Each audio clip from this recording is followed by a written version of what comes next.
Nós estamos estudando o capítulo 5 do 5º livro de Moisés. Nós já passamos pelo livro do Gênesis, Êxodo, Levítico, Números e estamos no Deuteronômio. Na verdade, a contagem está aqui para cá. Gênesis, o início, que é o pequenininho, a aliança no Êxodo, o maior de todos, Levítico, o que é toda central, a liturgia, né? O centro de tudo. O centro de tudo, o meio de tudo. Depois o Números, a contagem do povo, e o que é diferente de todos os 4, que é o Deuteronômio, tão diferente como é o polegar, que faz contato com todos os outros dedos. E aí está nesse último aqui. Estamos no capítulo 5, do livro 5, fazendo uma revisão dos 10 mandamentos. Os 10 mandamentos estavam dispostos em 2 tábuas, e nós já estudamos a primeira tábua, e hoje a gente começa a segunda tábua. A tábua que tem os mandamentos ligados ao próximo. A primeira tábua, os mandamentos ligados a Deus e à família. Os pais, por serem co-criadores, ficaram no primeiro, e agora entramos na segunda tábua. Quais são os mandamentos? São 5 mandamentos ligados com a relação do homem com seu próximo. São eles: não matar, não adulterar e não roubar. 3 mandamentos para atos, ações, no sinal do degradê. O mais grave, matar. Depois, adulterar. Depois, roubar. 3 para os atos. 1 para palavras. Não faças falso testemunho diante do teu próximo. Palavra.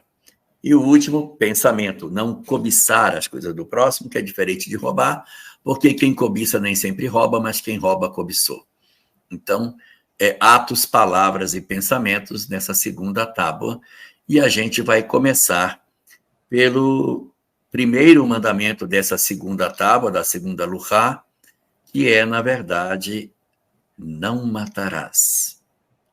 Álvaro Mordecai, o que você tem para enriquecer essas nossas discussões para esse nosso novo momento de estudo? Tem algumas coisas aqui que são legais. Primeiro, o nosso mandamento em hebraico é lotirtzá. Então, o que significa? Se nós tivéssemos que traduzir assim, muito bem. Não cometerás homicídio, assassinato. Por que é importante a gente definir isso? Porque a gente sabe que um dia nós estaremos numa região, numa condição evolutiva onde nós não mataremos os nossos irmãos inferiores, os animais. Mas como Emmanuel nos responde no livro O Consolador, ainda hoje nós temos a necessidade da ingestão da proteína animal para a manutenção do corpo, da saúde fisiológica humana. Então, aqui o mandamento nos diz: não cometerás assassinato. Porque a Torá vai enxergar, ainda na nossa condição de mundo, a autorização para matar os animais. Agora, detalhe, a Torá vai trazer uma série de regras e de leis para que não se torne uma carnificina, para que esse matar os animais para alimentação não seja algo inapropriado, não seja algo com excesso de dor, não seja algo com crueldade. É segundo uma necessidade da nossa condição evolutiva, porém com respeito à criação divina. A gente sabe que a gente está passando por isso, mas superaremos um dia. Outra condição é a questão do direito da defesa, que até o Livro dos Espíritos nos fala sobre esse direito da defesa. Então, a legítima defesa à vida, para defender crianças, para defender a própria vida. Então, aqui também nós não entraríamos exatamente nessa posição, mas nós estaríamos na condição do assassinato, verdadeiramente do homicídio. E é interessante que até na semana anterior, a passada, quando nós fizemos o último episódio, a gente encontra uma correlação das 2 tábuas da lei.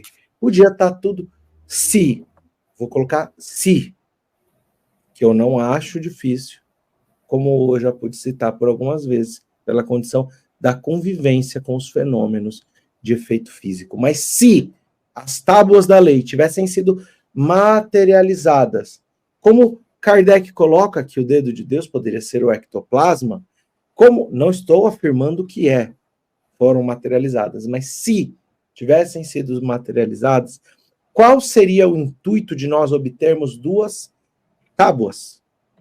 E por que não teríamos só uma, de 1 a 10? Aqui a gente que era muito pesado. Que era muito pesado. Diz o Midrash... Para carregar de um lado só. Diz o Midrash que elas flutuavam, que essas tábuas pesavam 500 quilos. Não estou falando que é isso, gente. É tradição, é parábola para ajudar a entender o que traz o conteúdo e não a forma.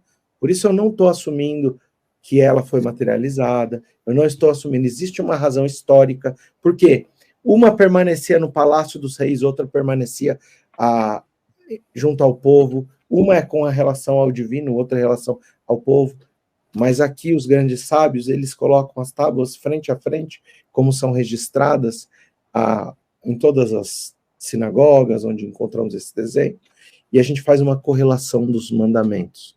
Primeiro mandamento, eu sou o Senhor teu Deus. Então, nosso primeiro mandamento, Deus. Nosso sexto mandamento, primeiro mandamento dessa segunda tábua, não matarás. Por que esses mandamentos se correlacionam? Porque se a gente se lembrar no livro de Gênesis, Deus soprou na narina dos homens um sopro de vida. Eu acho isso tão lindo, eu reflito nisso todos os dias, quase. E essa centelha divina que habita em nós, é como se Deus estivesse filosoficamente ou simbolicamente colocando um pedacinho de si para que nós pudéssemos desenvolver os atributos de imagem e semelhança de Deus. Ou seja, dentro de Elahá tem um pedacinho, entre aspas, parábola, de Deus. Dentro do professor Celestino tem um pedacinho de Deus. Dentro de cada um de nós tem um pedacinho de Deus. Reconhecer a Deus como Criador dos céus, da terra, de todos os espíritos, de todos os povos, de toda a humanidade, é reconhecer que ele se manifesta de maneira individual em cada um dos seres. Quando eu cometo um assassinato, eu estou apagando Deus da face da terra na expressão daquela individualidade. Então, aqui existe essa questão que, para nós, Elahá, é bastante importante, e se nós aprendermos a reconhecer no outro um pouquinho de Deus, nós seremos indulgentes, nós perdoaremos e nós jamais alcançaremos o homicídio. Então, eu deixaria essa reflexão e passo para vocês. E aí, professor? Fantásticas colocações do Álvaro. E a gente não pode esquecer que ele colocou a expressão lotitzar como não assassinarás e não como não matarás. Que na concepção gramatical tem diferenças e na prática também tem diferenças. Veja bem, quando você mata alguém, quando é preciso, ou quando se chega ao ponto de ter que matar alguém, eu estou falando de animais, estou falando de ser humano, que os animais, a gente sabe, como o Álvaro colocou aí, há um cuidado muito grande e um respeito na forma de sacrificar o animal para que ele sofra o mínimo possível e que aquele seja considerado um instrumento de referência e reverência a Deus. Não é uma coisa crua, trágica, malvada, sádica, de forma nenhuma. Os judeus até oram, agradecem a existência daquele animal, que foi o mais bonito, foi o mais perfeito, foi escolhido para ser sacrificado. Veja, não é assassinado, é sacrificado como se fosse um mártir diante de Deus. Há um respeito pela vida daquele animal. Porque quando, com relação ao ser humano, Moisés teve que escolher um grupo, havia um julgamento, a pessoa tem a condição de se defender, de apresentar o seu lado que o levou a praticar um delito, e todas as condições que ele tem de se defender. Porque também você não deve matar, mas também não deve deixar assassinar, ou mesmo se matar. Você tem que procurar o máximo possível valorizar a sua vida e a vida do outro. Quando a gente começa a analisar a genealogia, lá em Mateus, de Jesus, e vê Abraão gerou Isaac, Isaac gerou a Jacó, Jacó gerou a Judá e seus irmãos, e percorre 42 gerações numa linhagem, vamos dizer assim, espiritual superior, a gente se pergunta, imagine se um desses da linhagem de Jesus tivesse sido assassinado. O que não poderia, haveria uma quebra, por isso que o Talmud diz que quem salva uma vida salva o planeta. Aí é a questão da valorização daquilo que é divino e que é sagrado. Assassinar é tirar a vida de alguém que não tem condições de se defender. Amarrar alguém e assassinar sem a pessoa ter direito à defesa, nem a se apresentar, ou mesmo fugir. Porque você pode querer tirar a vida de alguém, o cara pula uma janela, sei lá, consegue se afastar. Aí você não iria assassiná-lo. Assassinar é colocar a pessoa imóvel, tirar todo o direito de defesa e depois sacrificá-la. Por isso que os animais não são assassinados. Eles são, de uma forma muito, eu diria, segundo as orientações que Moisés recebeu, a forma como isso tem que ser feito, há todo um ritual que Álvaro pode muito bem falar disso com mais propriedade, até a lâmina que é feito, há toda uma série de cuidados para que o animal não sofra, seja apenas sacrificado e não seja assassinado. Isso eu estou falando, a gente está ainda na parte literal. Da literalidade. Exato. Imagine agora, um pouco mais aprofundando isso, o caso do aborto. É matar ou é assassinar? Só para a nossa reflexão. A criança está na casa materna, com todo um aparato, mas ela não tem para onde fugir. Então, ela precisa de alguém que defenda a sua vida, a responsabilidade maior. Eu estou deixando como pontos reflexivos. Mas ainda eu vou mais além. Vamos puxar um pouquinho para Jesus. Mateus 5:22, quando ele começa, né? Que está ouvisto que foi dito aos antigos, não matarás. Eu, porém, vos digo que não somente quem mata é digno de julgamento, porém todo aquele que se irá contra o seu irmão estará sujeito a julgamento. E também aquele que proferir insulto, aquele que chamar o seu irmão de raca. Então, observe como Jesus já extrapolou o cuidado que se deve ter com relação à vida. Então, eu acho esse mandamento, o primeiro, como bem Álvaro diz, ligado diretamente a Deus, porque ele é o Senhor da criação. Não interrompa. Senhor da vida. Exatamente. Então, eu acho que, tanto do ponto de vista literal, como do ponto de vista moral, e como do ponto de vista, vamos dizer assim, crístico, precisamos zelar e ter todo cuidado na preservação da vida, sob todos os pontos de vista, não destruindo as florestas, não poluindo os rios, aonde tem vida. É tanto que você vê que ele não, quando ele diz assim, não matarás ou não assassinarás, ele não fala de ser humano. Ele fala de qualquer vida. É zelar pela estrutura, pela a harmonia planetária. Quando você polui uma fonte, quando você destrói uma floresta, você está cometendo um assassinato contra a harmonia da vida na natureza Porque a primeira frase que Moisés coloca, lá do Gênesis, no Bereshit bara Elohim et hashamayim ve'et haaretz, ele está falando da criação das águas e da terra. Onde tiver água e tiver solo, conspira a vida, a semente vai germinar. O princípio vital, como está lá no Livro dos Espíritos.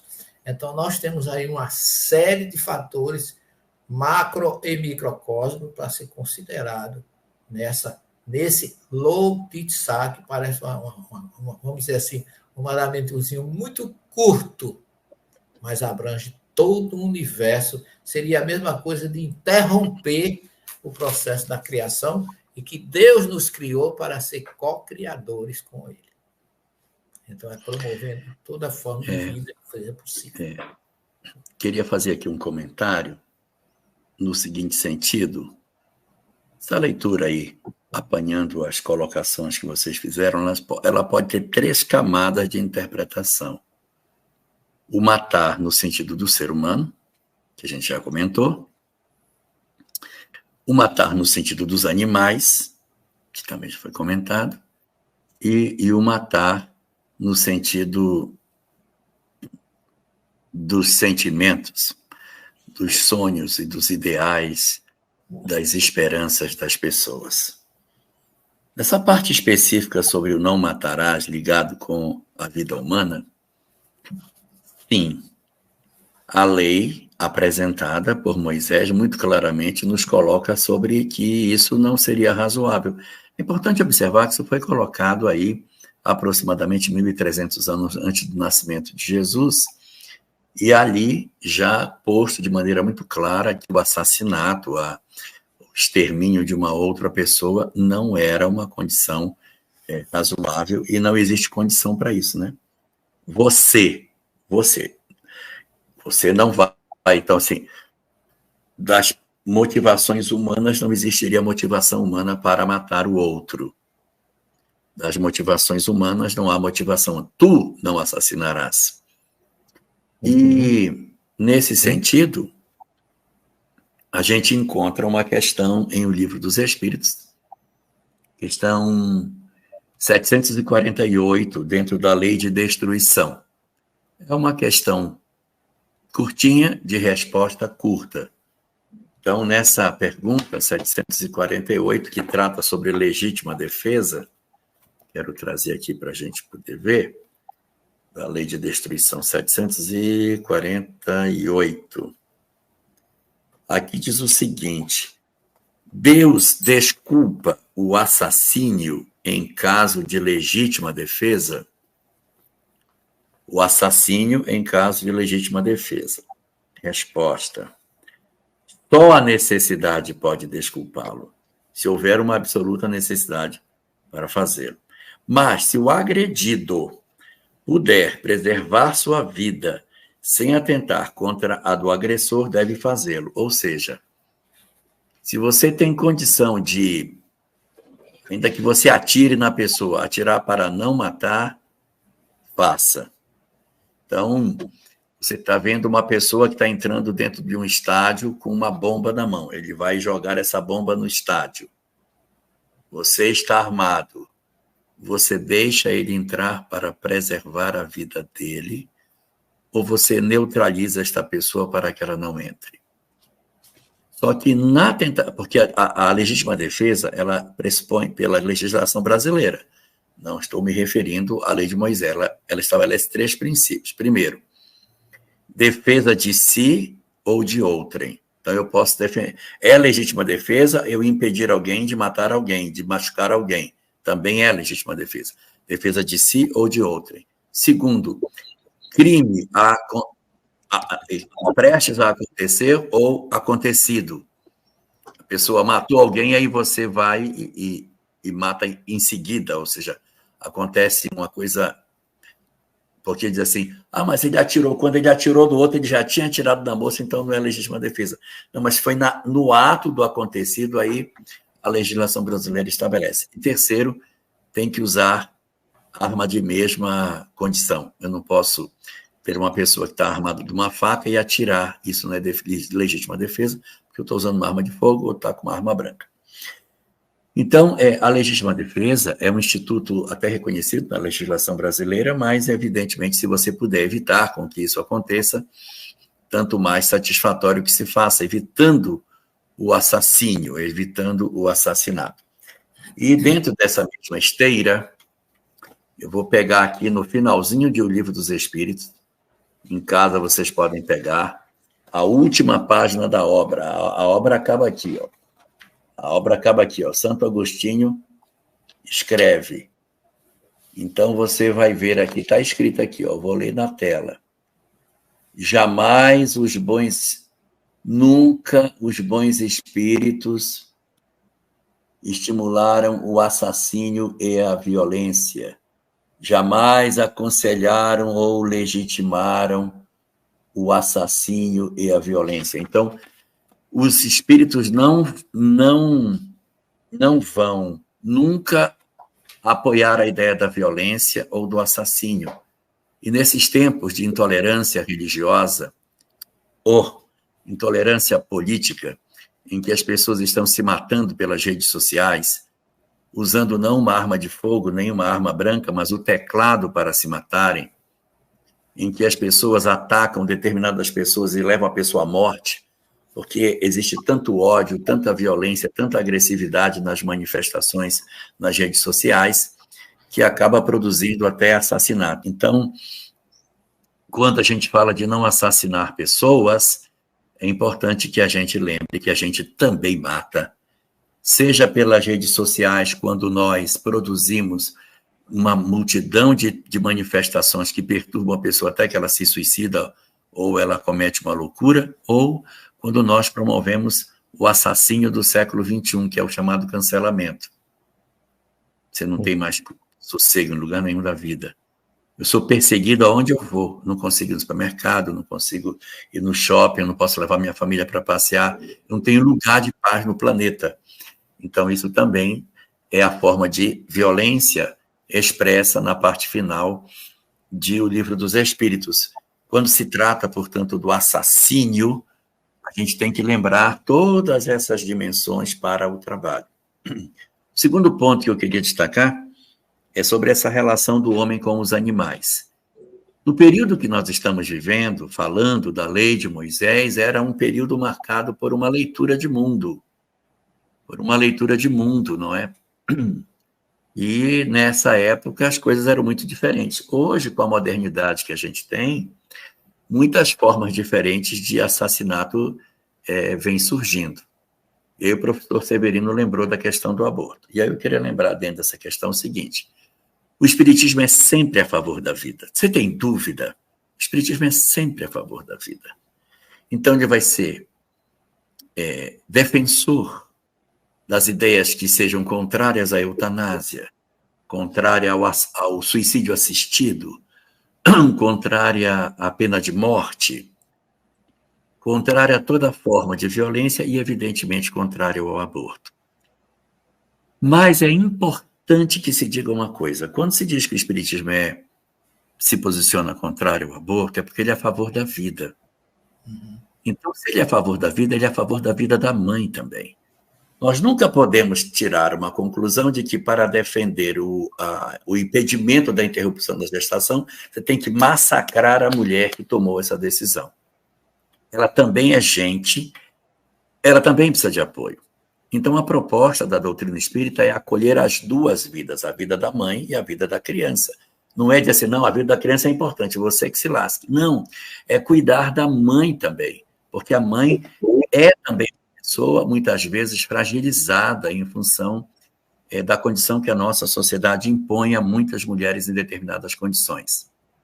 E aí deve-se mobilizar os recursos que o poder público possui para o acolhimento, para o aconselhamento, para a ajuda, a fim de que essa gravidez leve-se até o termo. E se ela não quiser a criança, que doe. Que doe. Mas a mulher precisa ser acolhida. Nós não podemos ter um movimento de execração dela, mas de apoio, porque ela muitas vezes é muito ignorante. ignorante que eu digo do entendimento da vida. Ou, às vezes, ela é muito sofrida. O companheiro diz, ou você tira a criança, ou eu vou embora. Ela, com medo de perder o companheiro, faz a opção infeliz da interrupção. E a gente precisa entender que, às vezes, a gente toma essa decisão dentro do radar de possibilidades que a gente possui. Então, posicionarmos-nos, sim, pela continuidade da vida, porque a vida nasce na concepção, e garantir com que a nossa sociedade tenha um acolhimento a todas essas condições. A mulher também, a mãe também. E mobilizar a rede de proteção para que as crianças em condição de vulnerabilidade possam ser conduzidas para a adoção. Tem um mar de gente querendo um filho. Então, você pode muito bem colocar. E aí, aproveitando já que eu estou falando disso, eu vou avançar um pouquinho mais, dizendo o seguinte. Hoje, nós temos algumas discussões no país sobre crianças a partir de 23 semanas. Uma criança com 23 semanas, por incrível que possa parecer, sobrevive. Sobrevive. Crianças com 25, 27, 29 semanas são pequenininhas. Vai para a incubadora, mas eles vão sair. Tem uma taxa de sobrevivência até razoável. Então, não justifica você dizer assim, olha, a mulher foi estuprada, nós vamos abortar. Beleza. Então, faz o parto. Tem mais de 23 semanas. Faz o parto, entrega para adoção, pronto. Por que eu tenho que sacrificar a criança que teria a condição de sobrevivência? A leitura da doutrina espírita é essa. E eu não quero que ninguém entenda no que eu estou dizendo que eu estou jogando lama sobre as mulheres que tomam essa decisão. Mas estou preocupado com que elas não se machuquem, porque os estudos falam que mulheres que abortam têm taxa de depressão e de ideação suicida até 3 vezes maior do que aquelas que não abortaram. Então, é em socorro de todos nós, da nossa sociedade, para não ser hipócrita, e de todas as pessoas inseridas dentro desse processo. Isso na questão humana. Eu vou acabar segurando a palavra há muito tempo, não queria. Eu vou ser curtinho dos outros. Vou ser curtinho, para a gente poder avançar. Sobre a questão dos animais, naquela época de Moisés, a leitura sobre os animais era uma. Hoje, as reflexões de como a gente pode se nutrir são diferentes. O povo estava no deserto, que outra proteína ia ter, nossa sociedade evoluiu muito. Temos feito muitas reflexões sobre a necessidade de uma alimentação animal. Cada vez mais isso está sendo discutido na nossa sociedade. Não como modismo, não como lacração, mas como verdadeiramente uma necessidade da gente rever os nossos conceitos. Eu lembro, quando eu era menino pequeno, que eu tinha assim, a idade do Álvaro, e era do movimento espírita, o movimento espírita tinha muita gente que era vegetariano, muita gente. Aí você perguntava assim, você é vegetariano? Aí eu sou. Aí por que você não come carne? Porque quando o animal morre, quando o animal morre, ele joga na carne um fluido, e aí ele contamina com aquele fluido do medo, o fluido da raiva, a carne. Quando você come aquela carne, você mastiga aquela carne, você vai comer o fluido do animal. Então, você não deve comer carne para não ingerir o fluido do animal. Ou seja, preocupação zero com o animal, preocupação 100% comigo. Eu não quero o fluido mal. Se eu tivesse uma pistola de tirar fluido ruim, eu matava o animal, jogava na pistola, tirava o fluido ruim e comia. Hoje eu observo no movimento espírita uma reflexão mais aprofundada sobre isso, em que as pessoas já dizem, eu não como carne animal porque é crueldade com o animal. Eu acho gostoso o animal, mas eu não quero comer porque eu não vou comer o animal. O animal também tem família. E aí vem surgindo uma série de discussões sobre isso, né? Sem que ninguém se violente, sem que ninguém se arvore de fazer uma ruptura, porque tem vitamina B12, tem vitaminas que precisam, e a vitamina é um produto ferro, proteínas que a proteína animal possui, e que você precisa de um bom acompanhamento para deixar.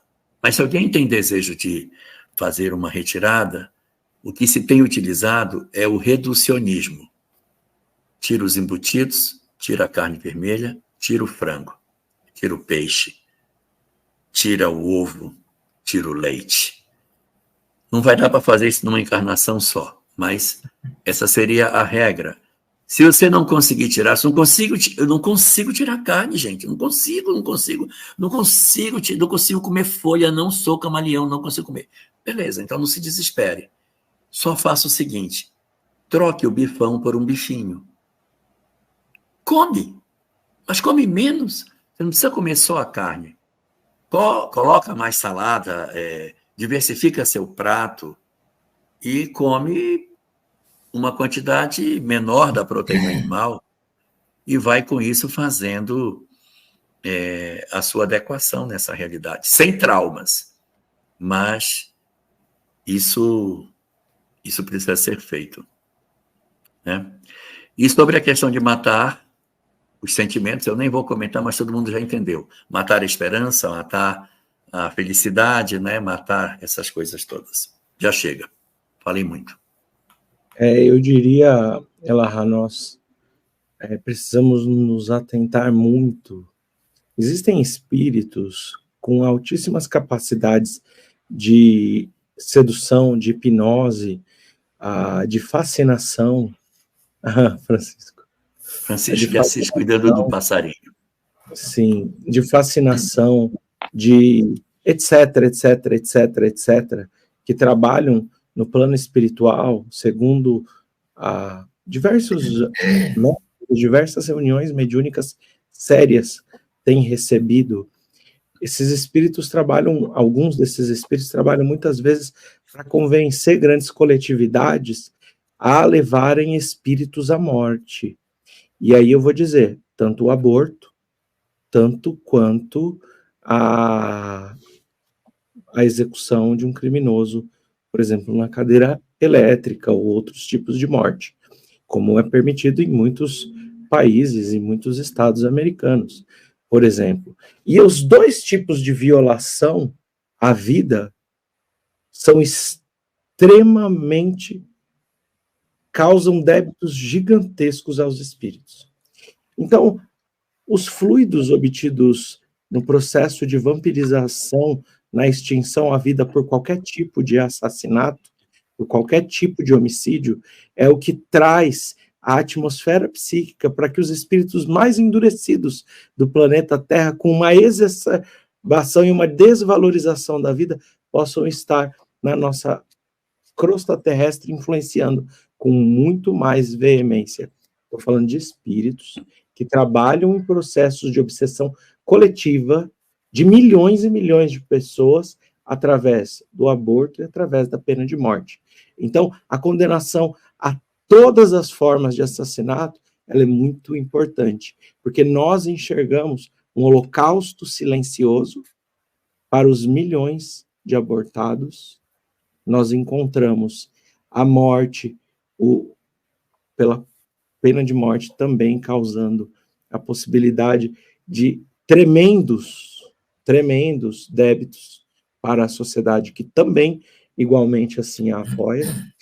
E eu vou dizer uma coisa para vocês, Elahá, professor Celestino, todos que nos acompanham. Nós tivemos a possibilidade de assistir um espírito que foi executado numa cadeira elétrica na reunião mediúnica. E nós temos algumas faculdades mediúnicas, como, por exemplo, a transfiguração, onde, por exemplo, na transfiguração, o espírito, como diz lá no capítulo 28 do livro Nos Domínios da Mediunidade, incorpora no perispírito do médium. Ou seja, as pessoas enxergam a pessoa que está, o espírito com todas as suas características. É um efeito físico. E eu vou contar uma coisa para vocês. É indescritível o sofrimento de um espírito que passa por um processo desse.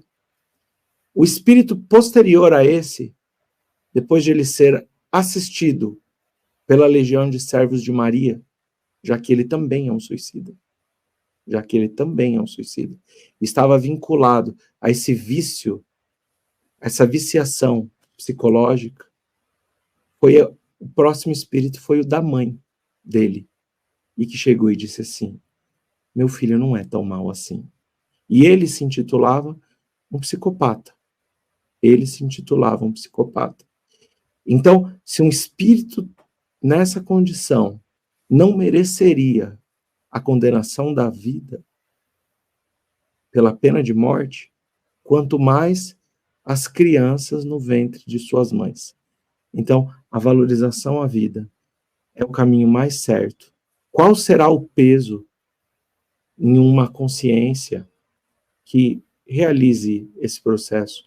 Para Deus tudo é possível e Jesus abraça o arrependimento de todos nós, independente do tamanho do equívoco que tenhamos cometido. Mas é necessário esclarecermos consciências para que mais pessoas não caiam nesses débitos. E quanto à alimentação, temos que nos recordar de Jesus nos dizendo: é muito importante, mais importante, o que sai da nossa boca do que o que entra na nossa boca. Se nós estivermos utilizando essas informações que são de ordem progressiva na humanidade, a redução do consumo da proteína animal, mas sem agredir, sem gerar divisões, também acolhendo. Se a gente enxerga isso, acolhendo as pessoas que realizam esse processo. O maior médium dos últimos séculos sobre a Terra foi Chico Xavier, sem sombra de dúvidas. Ele adorava o franguinho do Chico. Então, e deixou um exemplo maravilhoso. Jesus também comia carne na sua condição. Então, apenas para que não sejamos chatos, condenadores. Vai comer carne, tá fazendo isso, tá fazendo aquilo. Porque a gente também não quer falar, vai fazer um aborto, vai fazer isso, vai fazer aquilo. Você apoia tal lei? Então a gente só não precisa ser chato. Então, meus amigos, vamos para o próximo, Elahá, professor Severino Celestino. Eu só queria fechar a questão mostrando claro, o zelo de Jesus sobre tudo isso. Não é? No sermão, ele zelou exatamente, ele não disse que não era só a morte física, a agressão, mas chega naquilo que o Jorge falou. A gente mata, muitas vezes, a esperança, a gente mata o positivismo, a boa vontade das pessoas, com ideias negativas, com agressões psicológicas e muitas outras formas. Por isso que Jesus mostrou que a gente também erra pelo próprio pensamento. Então, é preciso que a gente seja seguidor de Jesus, que não se esqueça da receita que ele deixou: vigiar e orar. Sim, Jesus comia carne. É o que ele está fazendo ali na última ceia, quando se comia o Corban Pesach, quando comia-se o sacrifício. E Jesus mandou muitas pessoas no evangelho após a cura, por exemplo, a cura do leproso, no capítulo 10, salvo engano, do evangelho de Lucas, o professor Celestino vai saber decor, ele fala: agora vai se apresente ao sacerdote, em respeito à religiosidade da época, tendo a certeza de que os sacrifícios animais seriam extintos no ano 70, com a destruição do templo, como não existe mais no judaísmo. Mas ao seu tempo, Jesus compareceu ao templo por diversas vezes nas festas, onde eram realizados os sacrifícios, e o mandamento é de comer a carne, o sacrifício, inclusive no dia de sábado. Então, em nenhum momento, Jesus é criticado pelos fariseus, pelos doutores da lei, por não estar cumprindo o mandamento de comer o corban. Então, com certeza, eu digo assim, com toda certeza, Jesus comeu a carne. Não há nada no evangelho que possa dizer que ele não comeu. Concorda, professor? Perfeitamente. ele não poderia ser contra os costumes naturais, né? Tanto que o costume era tão forte que os discípulos nem disseram, nem convidaram ele para festejar a Páscoa, onde festejaremos a festa dos ázimos, que era exatamente o pão sem fermento, que já era um símbolo do ritual, do preparo e da forma de se festejar a libertação do Egito em família. E ainda hoje isso acontece, não da forma de antigamente, mas que tem todo aquele ritual, tem um Haggadah, chama Haggadah de Pêssah, que se segue todos os pontos da festa pascual. E Jesus disse, não importa, foi ele que disse, não fui eu que estou falando, não importa o que você ingere, o que importa é o que sai da sua boca. Aí ele disse para os ortodoxos, né, fariseus e escribas que condenavam ele, né, que estava comendo sem lavar as mãos. Ele mostra que a pureza não é externa, é interna. Vamos para o próximo, professor? Vamos para o próximo. Na sequência do livro de Deuteronômio, vamos pegar um próximo mandamento. E aí, antes de passar, só queria fazer um pequeno comentário. Os mandamentos anteriores da primeira tábua são grandes. Não terás outros deuses diante de mim. Não farás escultura. Não tomarás o santo nome do teu Deus em vão. Honrarás teu pai e tua mãe. Lembra de santificar o dia.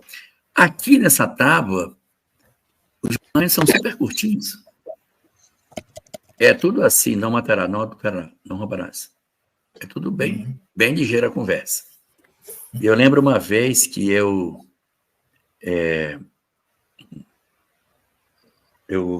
trabalhava num órgão público e eu comecei a conversar com uma pessoa que era bem entendido de direito.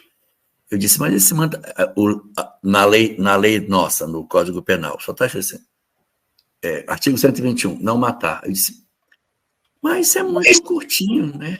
Tinha que ter assim, todo aquele que matar alguém será coisa. Não. Aqui é só o mandamento. O que tem no artigo da lei o cara sabe, o que está ali já é para não fazer. Então, não matar.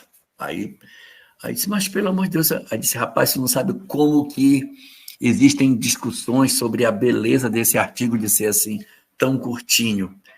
E aí, vendo da onde que saiu aquele artigo curtinho, a gente vê. Ele sai da Lohá, da Mitzvah, sobre o matar, não matarás. Ponto, acabou. Aí agora a gente vai para um outro mandamento. Segundo mandamento, não adulterarás. E aí? O que temos nesse? Esse mandamento é um mandamento interessante, porque nessa correlação que a gente falou das tábuas, ele vai se correlacionar com qual dos mandamentos? Não terás outros deuses e não cometerás adultério.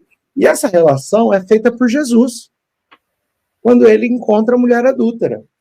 A mulher adúltera, e naquele diálogo ele fala, porque 5 maridos tiveste, o que tem hoje não teu és.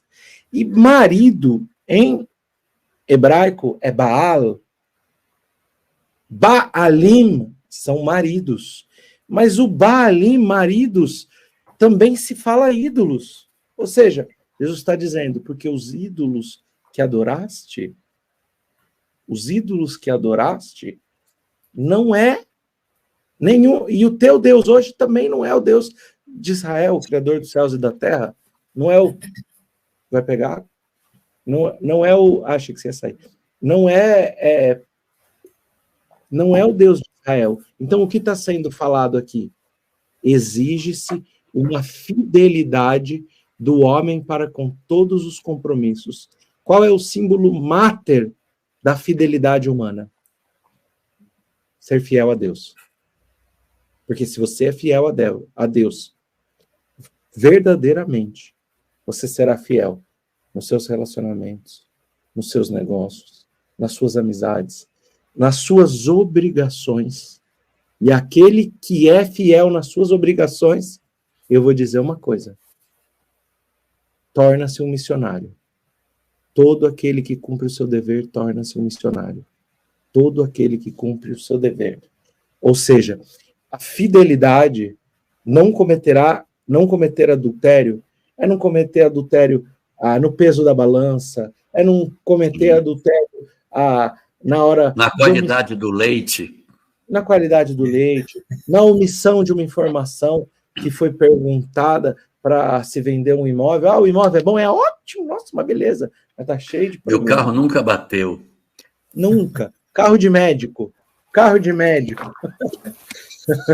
Então, aqui, a fidelidade, símbolo, é a fidelidade divina, que a partir dessa a gente pode desdobrar todos os outros níveis de fidelidade. Então, contar uma história do meu pai. Meu pai, quando era garoto, trabalhava numa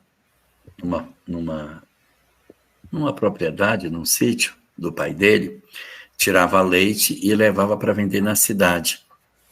E do sítio para a cidade tinha que atravessar o rio. Então ele atravessava o rio, levando o leite para vender na cidade. E o pai dele dizia o seguinte: cada remada tu joga uma cuia de água dentro do balde de leite, para render.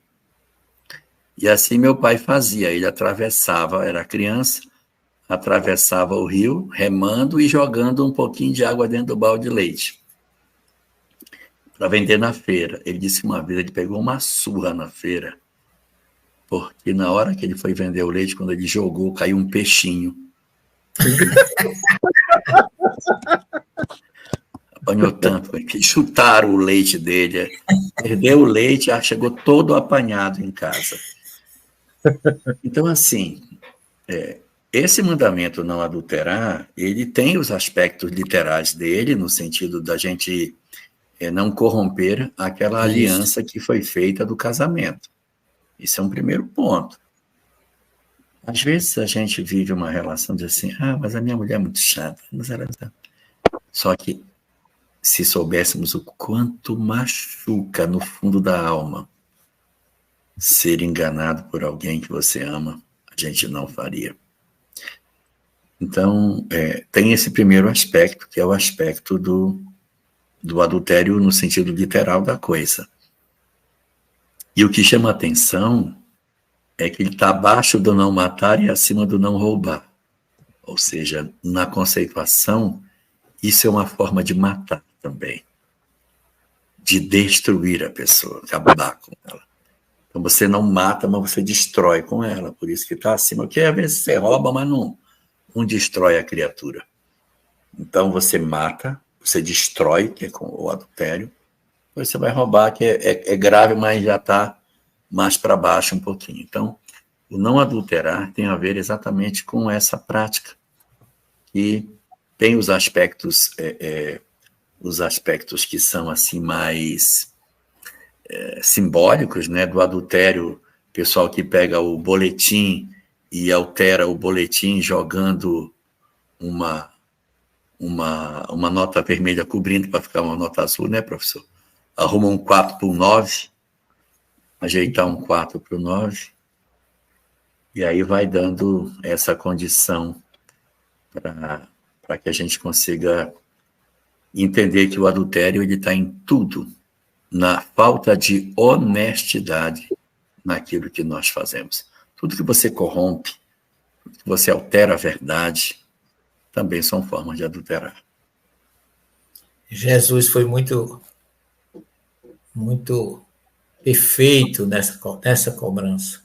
Ele falou lá atrás, não jurar por nada, seja o vosso falar assim, sim, não, não. E no caso da adúltera, lá no Evangelho de João, ele convence os acusadores, dizendo assim: quem de vocês não tiver erro, em outras palavras, entre vocês, quem nunca adulterou uma verdade, um sentimento, uma conduta, um peixe, um leite, né? Exatamente. Então, eu acho que o que mais a gente faz na vida inconscientemente, é adulterar. Desde o imposto de renda até aonde vai, porque se você não adultera, o seu contador lhe sugere que assim o faça. Porque está havendo... Ensina, né? Ensina, se você não conhece. Então, gente, é algo muito forte. Por isso que Jesus não disse que quem não tiver erro que atira a primeira pedra, não. Quem não adulterou, na expressão da palavra, que jogue a primeira pedra. Em todos os sentidos. E é o que você disse. Não é? Aliança, a gente usa aliança, né? Aliança Sim. é brit, é pacto. Tá certo? A primeira grande aliança nossa é com Deus. Se você adultera essa aliança com Deus, o resto vem por acréscimo. Então, é como disse o Álvaro, a primeira necessidade do cristão, do judeu, de qualquer pessoa que se dirige a Deus, é fidelidade a Ele. E as pessoas ainda não é fiel a Deus e ainda fica dizendo que Deus é quem é fiel. A gente escuta tanto isso aí escrito nas placas. Né? E você é, né? Deus é, e você é. Ou então talvez ele precisasse botar só Deus é fiel, porque eu não sou. A placa ficaria mais racional e mais humana. Né? Porque dizer que Deus é fiel, para nós, não é novidade nenhuma. Agora, eu sou fiel a Deus? Essa que devia ser a pergunta. Somos fiéis a Deus? Então, é nesse sentido que o adultério é algo que parece ser uma coisa tão banal, aquele quanto mais adultera, mais sábio é, e a nossa sociedade às vezes chega até esse ponto, quanto mais a pessoa adultera e faz todo tipo de... Em todos os campos da sua vida tem adultério, que é como dizia Rui Barbosa, de tanto ver existir ou persistir a incoerência, a enrolação, a desonestidade, a gente acaba ficando com vergonha de ser honesto. Porque parece que nós somos diferentes de todo mundo, nós é que estamos errados.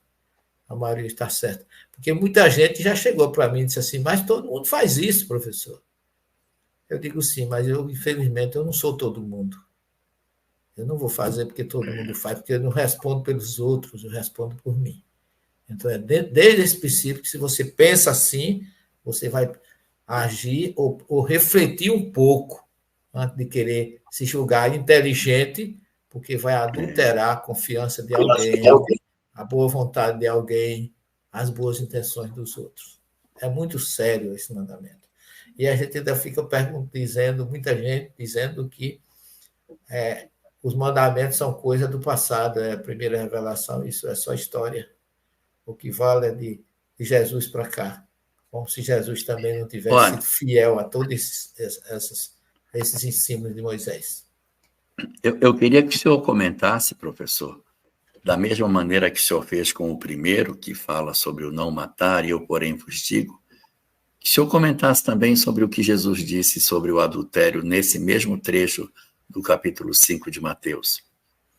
Ele diz que aquele que olhar uma mulher, mesmo no pensamento, e há quem diga que Jesus, com essa observação, muito bem lembrado, Jorge, Jesus, com esse pensamento, ele estava em plena sintonia com os fariseus.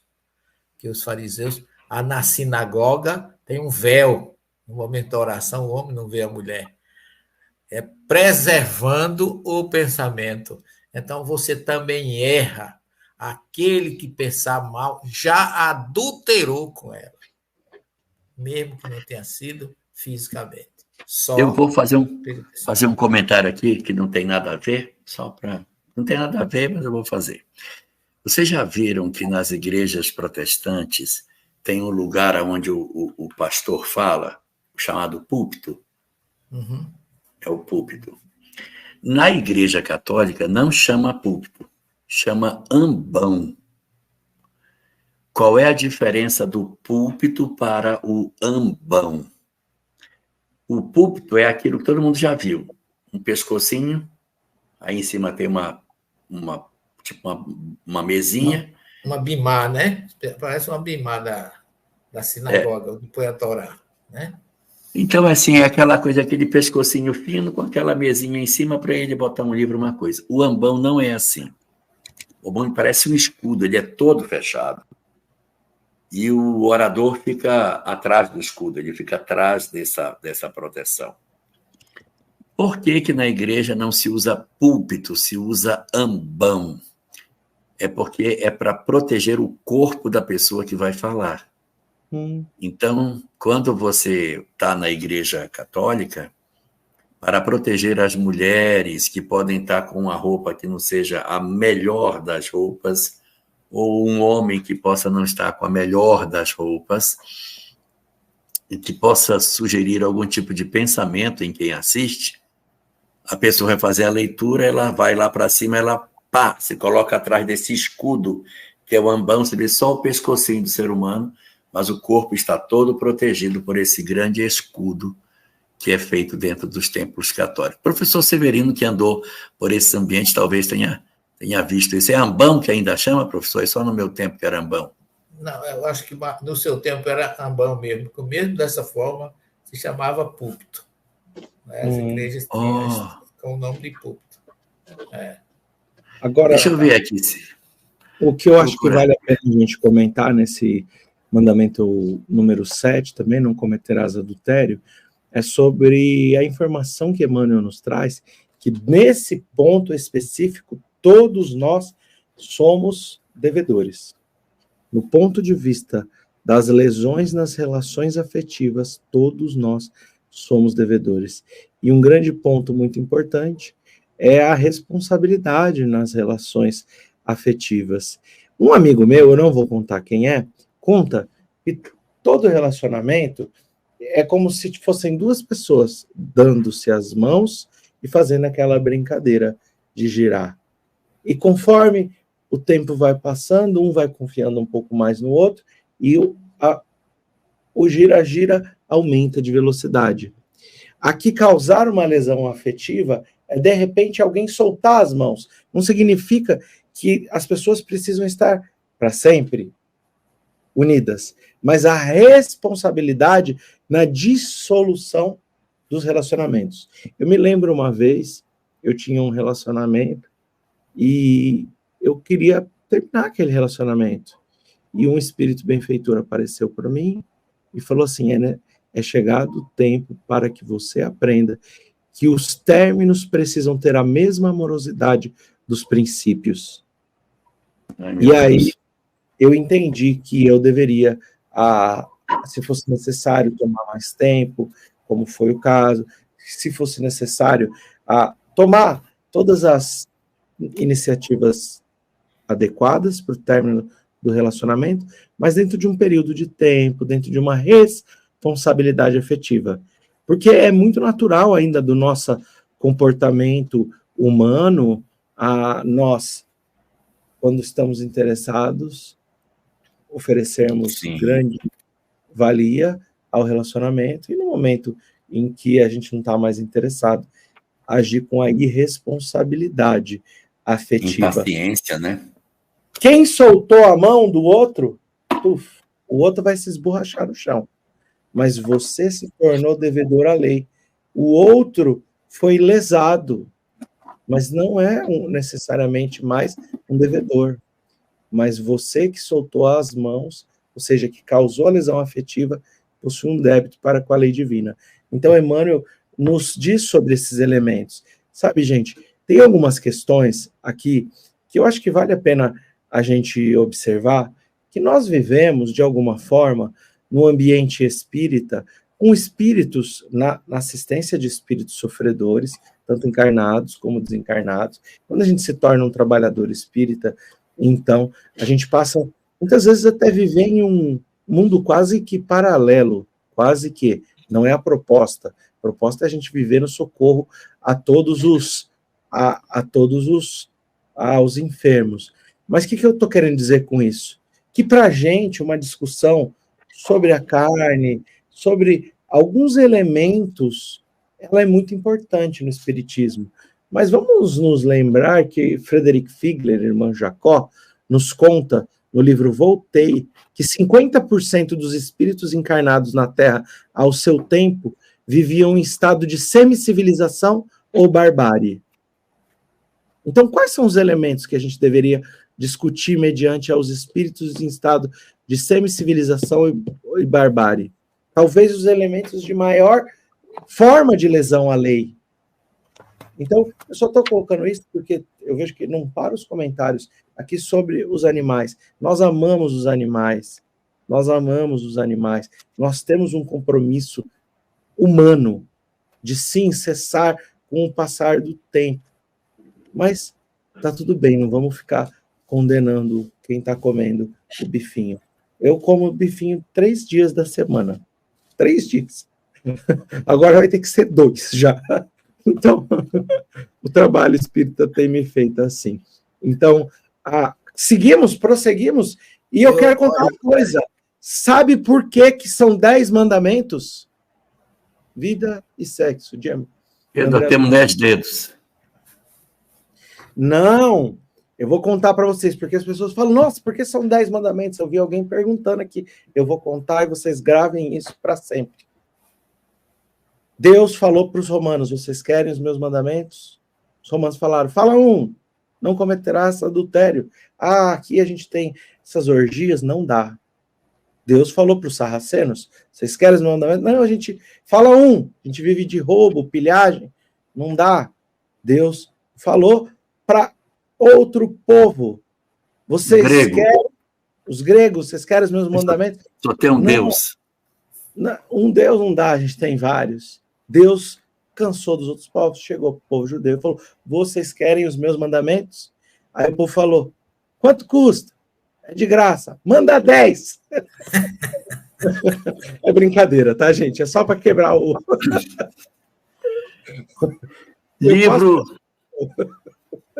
Livro Vida e Sexo, de Emmanuel. Maravilhoso esse livro. Capítulo número 6, diz assim, ó. Toda vez que determinada pessoa convide outra para a comunhão sexual, ou aceita de alguém um apelo nesse sentido, em base de afinidade e confiança, ou seja, cria-se um relacionamento, estabelece-se entre ambas um circuito de forças, pelo qual a dupla se alimenta psiquicamente de energias espirituais em regime de reciprocidade. Aí vem a fala do Álvaro. Quando um dos parceiros foge ao compromisso, assumido sem razão justa, lesa o outro na sustentação do equilíbrio emotivo, seja qual for o campo das circunstâncias em que esse compromisso venha a ser efetuado. Criada a ruptura no sistema de permuta de cargas magnéticas de manutenção, de alma para alma, o parceiro prejudicado, se não dispõe de conhecimento superior, de autodefesa, entra em pânico, sem que se possa prever o descontrole que muitas vezes raia na delinquência. Tais resultados da imprudência e vigilância repercutem no agressor, que partilhará das consequências desencadeadas por ele próprio, debilitando-se-lhe o caminho na sementeira partilhada de conflitos e frustrações que carregará no futuro.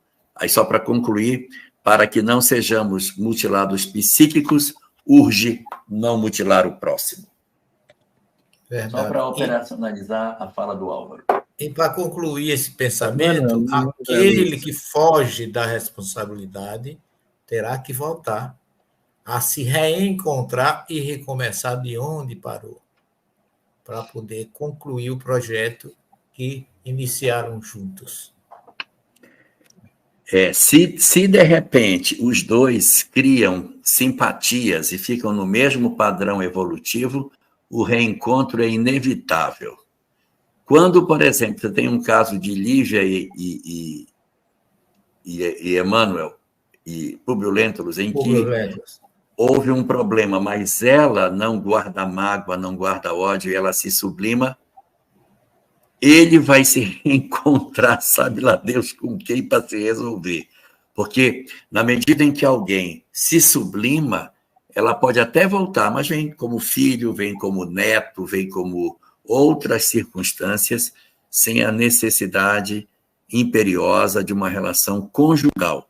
Agora, quando A machuca B e B machuca A, naquele velho modelo da nossa cantiga de rosa, né? O cravo brigou com a rosa debaixo de uma sacada e o cravo saiu ferido e a rosa despetalada, pode preparar, que o reencontro é bastante provável. Em outras palavras, Deus não fala português. Então, quando alguém diz assim, eu odeio você do fundo da minha alma, eu odeio você de todas as minhas forças, eu nunca vou perdoar você, Deus ouve. Eu preciso demais encontrar você. Preciso demais ter uma nova experiência com você. Aí ele diz, olha, tem um negócio aqui, tem um nozinho para a gente amarrar. E reencontra, não necessariamente como marido e mulher, mas o reencontro das almas que têm questões para acertar serão, evidentemente, convocados, né? Que eu gostaria de só acrescentar algo que é muito importante a gente perceber. Quando Emmanuel fala para nós que, no ponto de vista das relações afetivas, do débito para com as leis, nesses relacionamentos conjugais, somos todos devedores, isso implica necessariamente no entendimento de outra fala de Emmanuel. Qual? Que essas energias sexuais serão as últimas, que a maior parte de nós iremos aprender a controlá-las. Então, é muito natural a gente ver uma série dessas formas de lesões estarem acontecendo e também as expiações extremamente ligadas a esse assunto, a esses assuntos. Por que eu estou falando isso? Porque muitas vezes a gente acaba ignorando um pouco a nossa realidade humana e podemos tapar os nossos olhos para não saber acolher aqueles que foram vítimas. Então, nos centros espíritas, nas conversas fraternas, nas nossas conduções de palestras em geral, a gente precisa de sempre procurar assim, dar uma tocadinha nesse assunto, porque a maior parte de nós possui débitos. Grande parte de nós está espiando em elementos dessa forma. E muitos de nós, a maior parte está ainda obtendo seus tantos débitos. E eu queria sugerir que o Jorgito fizesse a nossa prece de encerramento da noite de hoje. Sim, senhor. Então vamos agradecer a Deus por essa oportunidade maravilhosa que Ele nos está concedendo, de nós podermos ter todas essas oportunidades que a doutrina espírita nos concede, de fazermos o melhor uso possível de todos esses saberes para a transformação das nossas vidas. Receba, Senhor, o nosso muito obrigado, e a todos os mentores que trabalham conosco nessa atividade, que nós também agradecemos a presença de todos eles e pedimos a Deus que nos proteja, que nos abençoe e que guarde a vida de todos nós. Muito obrigado, Senhor.